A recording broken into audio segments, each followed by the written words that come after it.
Some of the Primaris formed into new chapters, and the remaining unnumbered sons dispersed to already established chapters, where they would hopefully pass forward the lessons they had learned fighting as a part of a mixed force of Astartes, comprising different lineages, into those who contained units descended only from their original primal. Now, I personally find the conclusions here of Goleman to be somewhat at odds with the goals that he seemed to set out to achieve. His intention in creating the unnumbered sons had been to mix and demonstrate that Primaris could work together, where the former had not. This appears to have been a resounding success, but then at the end of it all, even when creating all new, all Primaris chapters, he decided that they should still all be from the same lineage. This seems a very bizarre, counterproductive effort, especially after it had been very clearly successful. It makes sense that when adding Primaris into existing chapters, they should contain the same lineage to prevent more friction than was already likely going to be present. And it's a wise and admirable effort in having the Primaris work together in the first place as a mixed group, but then separate them down to chapters of their lineage to then gently infuse the knowledge of their experiences, so that in the future, perhaps any new Marine can originate from any loyalist Primarch's genetic template. Yet then Goleman chose to set the all Primaris chapters to be those just from a singular lineage, and that just makes no sense to me. I can't see the true purpose for that when it had already been proven to be a successful thing, beyond just maintaining the lineage. But then if you're going to do that anyway, why bother in the first place? It seems a very strange contradiction. But the Indomitus Crusade had come to a close, and the Primaris were now an established part of Space Marine forces all across the galaxy.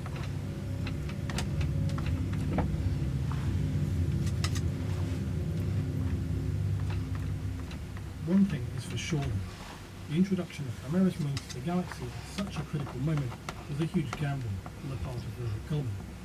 The Space Marines are nothing if not traditionalists. They do not like change, they worship their history and their origins. Some will take this conservative outlook to the extreme over thousands of years. The arrival of the Primaris was certainly tempered by the news of Primarch Goleman's return as the Lord Commander of the Imperium. It seems extremely likely that without this, the consequences could have been far more disruptive and deadly. And likely even would have created a new internal war within the Imperium. Even so, there were those who either expressly or secretively saw the addition of the Primaris into their ranks as either a dilution of their gene stock or an insult to their entrenched beliefs. It's fair to say that others had additional reasons for concern, like the Dark Angels and the Space Wolves, the former having good reason to avoid any external intervention in their affairs, especially the emergence of a loyalist Primarch which threatened their secretive operations. But also those Astartes who believed that Primaris being stronger and closer genetically to Primarchs themselves was an effort to make them obsolete, just as happened probably not to their knowledge with the Thunder Warriors so long ago. No amount of logical rationalization could calm these fears. Some even feared they may simply be subject to mass execution. This was understandable, given that the Primaris of the Ultima founding had been inducted into chapters with little or any say about the matter, while former aspirants had been required to sacrifice everything that they'd ever known to join. The Primaris were just here and ready to go. A bigger question was spoken about by some. An obvious question that could not be put back into the bottle once it had been said aloud. Could it be possible for a Space Marine to be transformed into a Primaris, to gain the benefits of Mechanicus Archaeotech, yet still retain their personality and experience? My name is Calgar, Chapter Master of the Ultramarines and Artist of Belisarius Core already, to discuss with those of his fellow Chapter Masters whom he was able to meet in person.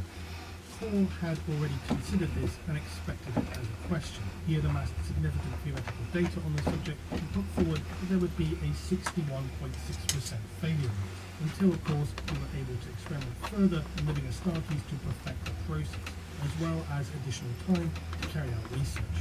There was also of course the moral concern of whether such a transformative process should even be attempted at all. Some claimed this new development to be the ultimate destiny of all Astartes, while others urged caution, some even whispered rebellion. The final conclusion was that in essence the genie was out, and the Primaris were here, no amount of discussion was going to change that. And until the question of Primaris transformation had been demonstrated by either success or catastrophic failure, it would never go away. So it was the Chapter Master, my name is Calgar, stepped up as the first official test subject in the ranks of his storied chapter. The operation to transform Calgar from a traditional Astartes into Primaris would be conducted by Core and his assistants. Calgar would soon discover that the creation process of Primaris had not been an easy one for the test subjects. In fact, many Primaris Marines did not enjoy being in the presence of Belisarius Core. Their visions of torture that he had put them through as he experimented on them whilst fully conscious would never be distant enough to ease their painful memories. The surgery was going to be extensive and agonizing, as Core seemed more than happy to describe through tediously explicit descriptions of the process. The Primaris is gifted 3 new organs in addition to the original 19.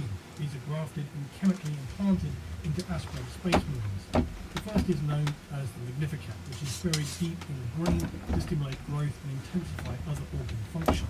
The second is the Belisarian Furnace, which releases a saturation of hypersteroids and corticostimulants when a mortally dangerous wound is dealt to a Primaris to enable them to continue to fight. The third are the sinew coils. These are cable-like lengths of durasteel that will encase every tendon, every sinew, in a metallic sheath that gives tremendous resilience and strength, and something which seems a curiously Mechanicus-inspired adaptation. During the traumatic implantation process, Calgar was strapped to the marble slab of the medlab and cut completely from crown to heel. His ribcage was cracked apart, and his physical body became suppressed to the point that his life slipped out of him. Choirs of cyber cherubs sang blissfully mesmerizing requiems, swaying their aspirgillions with typically Mechanicus incense that might guide Calgar's soul back to his body. The skull-faced surgeons clicked and muttered and stabbed at the chapter master's tortured flesh for what would feel like an age. Those watching from around the periphery of the apothecarium looked on with a growing feeling of dread and despair. Had they sacrificed a legendary chapter master merely to quell curiosity? The clicking, whirring surgeons closed up Calgar's wounds, and his hearts were electrically stimulated back into life. The rebuilt Marneus Calgar emerged from his foggy soul void and returned to the world of the mortal living. The shock of this sudden consciousness brought the mighty warrior to break free from his bonds with the war, his blood sprayed off from his body in the marble slab. He stumbled to his feet, his newly implanted Belisarian Furnace powered him to instant readiness.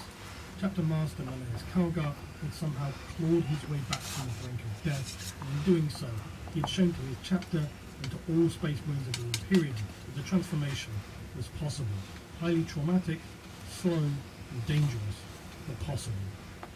An ever-appropriate historical metaphor, the Primaris Rubicon had been crossed, and now a new path was opened for all the starters.